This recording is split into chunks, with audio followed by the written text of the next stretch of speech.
2016 Chaparral 226 SSI Deluxe. This is a really well equipped 22.5 foot sport boat slash runabout. Coming in just a classic black and white color combination.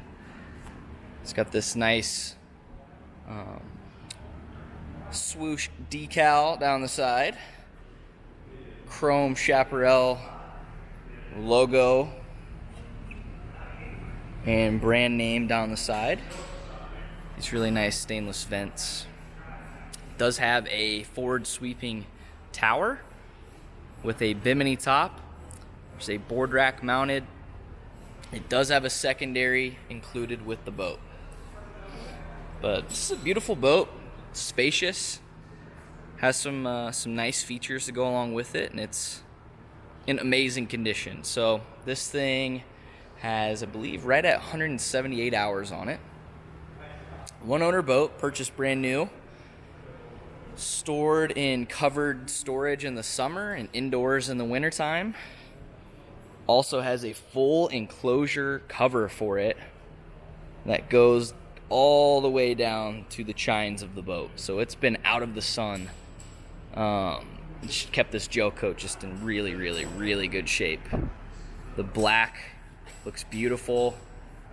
No significant signs of wear on the boat, especially in the gel coat. See a small nick in the graphic right there. It's sitting on a tandem axle Heritage trailer. It does have guides, which is great. This is going to come with some tie downs in the back. Now, this is set up with the 4.5 liter Mercruiser. So it's a 6-cylinder engine. It's 250 horsepower. And it's got a Bravo 3 outdrive. So it's got the counter-rotating props here that spin freely. Props in good shape. There's a couple little signs of wear on it, but nothing bent. Props in good shape. That's going to bite well and really helps this boat take off quick and maintain a nice top-end speed. Does well in corners, so it doesn't cavitate as easily as some of these stern drives can. Does have the platform mounted ladder, and we have this decent sized swim deck on the back, and it does have this kind of I don't know if it's marine mat or if it's sea deck, but it's a EVA foam decking on the back here, which is in great shape. Gas fills on our starboard side, and you'll see over here there is a transom stereo remote as well as a trim gauge, so you can trim this thing up and down without hopping up into the boat. Sun pad does have a little bit of staining around the edge. I don't know if that'll come out. I think we tried to get that off. Very minor. This side's pretty much immaculate. Decal's in great shape, and the gel coat is free of any imperfections. You can kind of see where the old IN numbers were, and I think that might come out with a buff. Docking lights up front. There are cleats on the boat as well. And up here in the bow, got a nice anchor storage spot in the very front here. But pretty boat. Let's hop inside, go through the rest of the features on this Chaparral.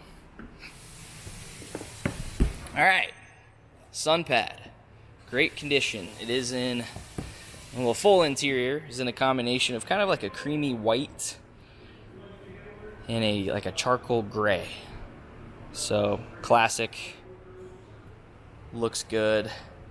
This side can flip up and it turns into kind of like a lounger across the back of the boat. And then there's a storage bin, can be used as a cooler underneath that seat. And when you lift up on it, it drops back down. On this side, we have a nice walkthrough to get into the boat. The seat just kind of leans freely over there. and then you don't have to walk onto your vinyl to step inside. Now this corner seat is removable as well. I'm gonna just sit down on the seat real quick and open our storage. Now, I mentioned the enclosure cover.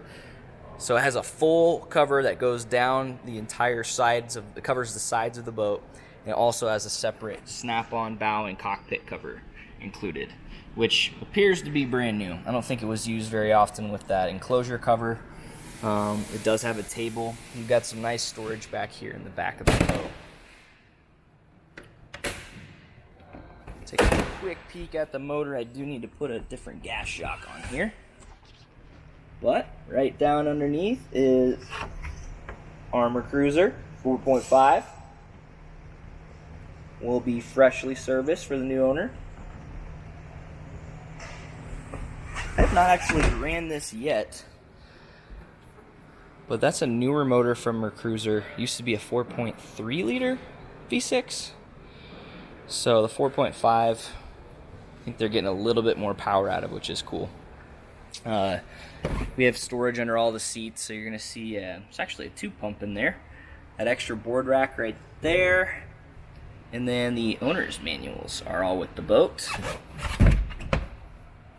Underneath the back center seat is a small storage area. Looks like there's some spare oil down there. Open up our other side real quick, just peek in here. More storage, but your battery switch is down there. And the arm for the table, which slides into right there. On the interior, we have like a gray seagrass flooring as well, which is a snap-in. Easy to take out, easy to keep clean. Feels nice on your feet, it's nice and grippy. And yeah, still sharp setup there. Boat is gonna have a relatively simple stereo setup. I think there's 4 speakers. Yeah, 4 speakers in here, 2 up front, 2 in the back. And your Clarion head unit is right here in the walkthrough. You can actually access some storage through here as well.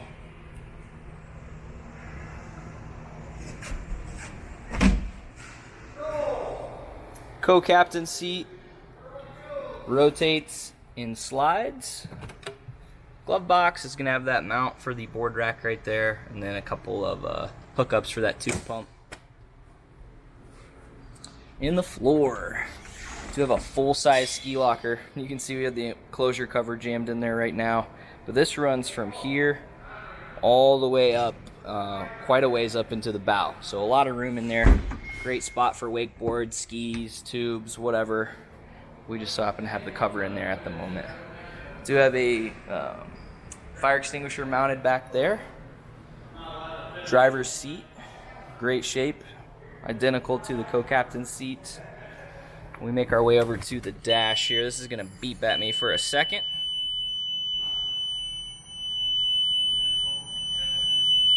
There we go. To have a depth finder. These are the Mercury SmartCraft gauges. So you can see 176 hours. Depth finder's beeping at me. I'm gonna turn that off. But you've got analog gauges through the middle for your battery voltage, engine temp, oil pressure, trim, fuel, all that good stuff. And the TAC and the Speedo are the SmartCraft gauges where you can kind of change what info you're seeing. We got the horn, blower, bilge pump, nav lights on this side. Over here we can click on the docking lights and then the interior lights. There are open accessory switches, and it appears they have a dimmer here for the lights. There's also a stereo remote over here by the driver's side, so you don't have to open that door to get to the head unit all the time. But if you wanted to pair a new phone or something, or change, I don't know, whatever, you've got the remote in there, and then you have right here you can change the source, volume, pause, play, all that good stuff. We do have Mercruiser shifter and trim. It's 12-person capacity on this 226. Nice wrapped dash. Everything looks premium in this Chaparral. The tower does fold, by the way, before I jump into the bow. The tower does fold. So when you undo this release knob, you need 2 people. You rotate it forward on that pivot point, and it sits kind of down behind the windshield. So if you need to drop it for storage reasons, you can. Big open bow up here in the 226. So it's not quite a full-on traditional bow. It does kind of have a rounded shape to it. So it opens up a lot more seating space up here. There is storage under both sides under the seats, and it has the bow filler cushion that you can take out if you so choose to do so. But pretty versatile layout in here. Again, both of these seats can spin around and you can all kind of hang out in the back of the boat, which is cool. But yeah, it's in amazing shape. Really, the only thing I wanted to point out cosmetically would be there's a little bit of fraying going on the edge of this seagrass floor. But all the vinyl is like perfect in this thing. So we got it cleaned up. It'll be freshly serviced. If you have any other questions, give us a call. N3 Boatworks at 317-845-9253. Thanks for watching.